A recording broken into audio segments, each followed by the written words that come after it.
And just this morning, I was listening to a video, Daniel Priestley, Oh yeah. and he was talking about how a lot of businesses are going to like next year are going to, they're going to lose their businesses if they don't do.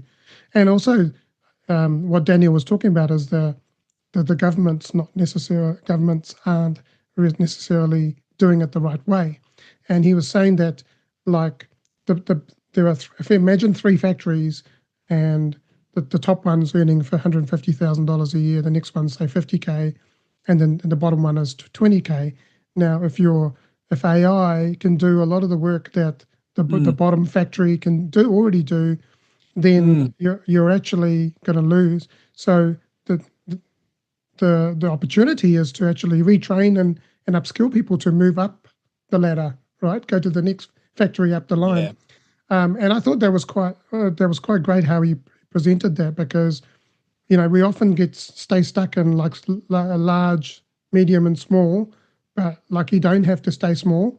Like if you have a big dream, you can become bigger than who you are. Yeah. So, but the tall poppy syndrome keeps us small, and we tend to Yeah. kind of stay there, right? So, did you feel like anger or fear or like motivation or all of the above? What was going? What were you feeling at the time?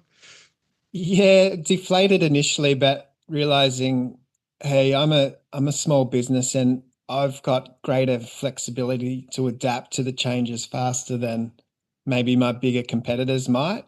And I think that's the key advantage. And it's almost like what Daniel was speaking of, Daniel Priestley, in terms of you might be a micro business, but with the tools and tech you could play to a whole new level. And so potentially you can compete with some bigger companies who have played in that space in your industry. And because bigger businesses are just so cumbersome to make any changes, and to think of the worst case scenario is that, I mean, governments, they're so horrendous. Well, Australia, I can't speak to every government, but it feels like the Australian government is so slow in making changes whenever they present themselves. So, I think the government workers are going to be safe for their jobs for the longest, simply because they won't roll out AI anytime soon to any large degree.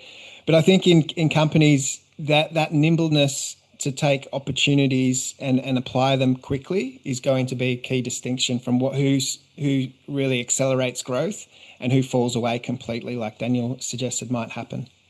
Yeah, my take on this is, and what you said before, is that the government companies